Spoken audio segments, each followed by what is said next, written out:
এ পর্যায়ে আমরা শাহবাগে যেতে চাই। আমাদের সহকর্মী রাসেল আহমেদ শাহবাগে অবস্থান করছেন, তিনি আমাদের জন্য অপেক্ষা করছেন। রাসেল, শুনতে পাচ্ছেন কিনা? ইনকিলাব মঞ্চের পক্ষ থেকে তো শরীফ ওসমান হাদির জানাজার সময় একটি ঘোষণা দেওয়া হয়েছিল যাতে দাফনের পরে সবাই গিয়ে শাহবাগে অবস্থান নেয়। কি চিত্র দেখছেন সেখানকার?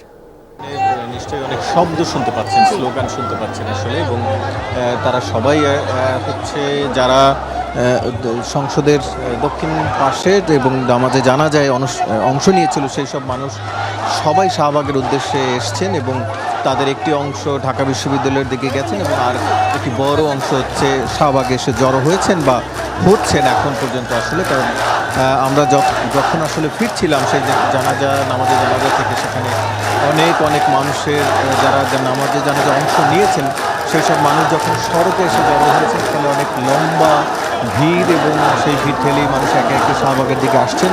বিজলি কেবলসের স্কিন কোটেড ইনসুলেশন আগুন প্রতিরোধী। বিজলি কেবলস, নিরাপদ আজীবন। কারণ আপনি জানেন যে ইনকিলাব মঞ্চ, সেই ইনকিলাব মঞ্চের আহ্বায়ক তিনি তার বক্তব্যে বলেছিলেন যে হাদিকে দাফনের পর শাহবাগে এসে তারা বক্তব্য রাখবেন এবং পরবর্তী যে দাবিগুলো তারা এরই মধ্যে জানিয়েছেন হাদির বিচারের দাবিতে, বিশেষ করে খুনি যিনি রয়েছেন তাকে আটক করার জন্য। এবং আরেকটি কথা বলা হয়েছে যে আসলে খুনি এককভাবে কেউ নয়, এখানে একটি চক্র জড়িত ছিল, যেই চক্রটি এখনও নিশ্চয়ই সরব রয়েছে, সেই চক্রটিকে যে কোনো মূল্যে আটক করতে হবে, গ্রেফতার করতে হবে। এবং সেই দাবিতেই তারা 24 ঘন্টার একটি দুঃখিত 24 ঘন্টার একটি আলটিমেটাম দিচ্ছে এবং সেই আলটিমেটামের যে সময়ের মধ্যেই আসামিদেরকে গ্রেফতার করতে বলা হয়েছে এবং দেখাতে বলা হয়েছে। এবং তিনি বারবার ক্ষোভ জানাচ্ছিলেন যে সরকারের পক্ষ থেকে তেমন করে স্পষ্ট করে কিছু আসলে এখন পর্যন্ত বলা হয়নি। হাদির যে খুনি যারা রয়েছে তারা এই দেশে আছে নাকি পালিয়ে গেছে সেটি সরকারিভাবে আনুষ্ঠানিকভাবে এখনও জানানো হয়নি, এবং সেটি তারা জানানোর জন্য বলছেন সরকারের এই নীরব ভূমিকারও তারা পাশাপাশি তারা বলছেন যে হাদির যেই চেষ্টাটি ছিল রাজনীতিতে একটি ঐক্যবদ্ধ থাকার, এবং তারা বলতে চাইছেন ন্যায়ের পক্ষে, ইনসাফের পক্ষের যে রাজনীতি দৃষ্টান্ত হাদি রেখে গেছেন সেটি জারি রাখার কথা তারা বলছেন। এবং সেই দাবিতেই, অর্থাৎ তারা হাদির দাফনের পরে আরও কী কী কর্মসূচি তারা দেবেন এবং সামনের দিনগুলোতে কী কী কর্মসূচি থাকবে সেই সব বিষয় নিয়েই তারা কথা বলার জন্য এই শাহবাগে এসে জড়ো হতে বলেছেন যারা নামাজে জানাজায় অংশ নিয়েছে সেই সব মানুষদের উদ্দেশ্যে। আমরা দেখেছি যে এখন পর্যন্ত হাদির যে মরদেহ সেটি ঢাকা বিশ্ববিদ্যালয় এলাকায় সেখানে দাফনের প্রক্রিয়া চলছে, এবং আমরা ধারণা করছি যে সেই দাফন প্রক্রিয়া সম্পন্ন হওয়ার পরে জুলাই মঞ্চ সহ অন্যান্য যারা নেতা রয়েছেন তারা হয়তো এখানে শাহবাগে আসবেন এবং এরপরে নিশ্চয়ই আরও একটি সমাবেশের মতো করে হয়তো একটি হতে পারে এই শাহবাগে। এবং আমরা দেখেছি যে এখানে মানুষ জড়ো হয়ে স্লোগান দিচ্ছেন হাদির পক্ষে, তার ন্যায় বিচারের পক্ষে। এবং এই জায়গাটিকে এরই মধ্যে যারা হাদির অনুসারী রয়েছেন বা অনুরাগী রয়েছেন তারা শহীদ ওসমান হাদি চত্বর হিসেবে নাম দিয়েছে।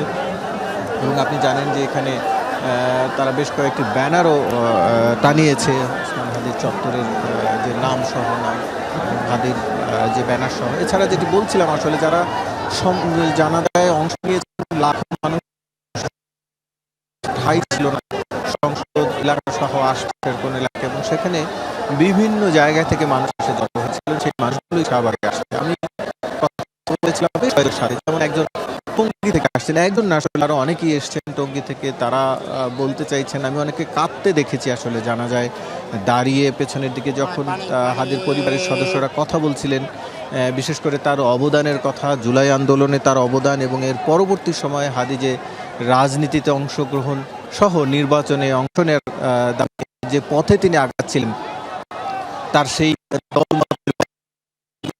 যেটি জনপ্রিয় হতে পারে সেটি তারা সাধারণ মানুষ তারা বলছেন হত্যার বিচার ওই অর্থে তেমন একটা অগ্রগতি নেই তারা বলছেন, এবং সেটি নিশ্চিত যে আন্তর্জাতিক রাজনীতির শিকার বাংলাদেশ হচ্ছে, সেই সব কোনো চক্রের দ্বারা যেন বাংলাদেশের আইনশৃঙ্খলা পরিস্থিতির অবনতি না হয় সেদিকে তারা সবাইকে সজাগ থাকার আহ্বান জানাচ্ছেন। এবং পাশাপাশি আপনি নিশ্চয়ই খেয়াল করেছেন যে প্রধান উপদেষ্টাও সেই তার বক্তব্যে তিনি হাদিকে স্মরণ করেছেন এবং হাদির যে অন্যতম যেটি একটি পরিচিত বক্তব্য, যেটি সবার কাছে সবার মনে ধরেছে, বিশেষ করে জান দেব জুলাই দেব না, সেই স্লোগানটিকে প্রধান উপদেষ্টাও স্মরণ করেছেন। যে সেটি প্রধান উপদেষ্টা তার বক্তব্যের মাধ্যমে বলেছেন, আমরা সেটি শুনেছিলাম। ও রাসেল, আপনি থাকুন শাহবাগে, খবর সংগ্রহ করতে থাকুন, পরবর্তীতে আবারও ফিরবো।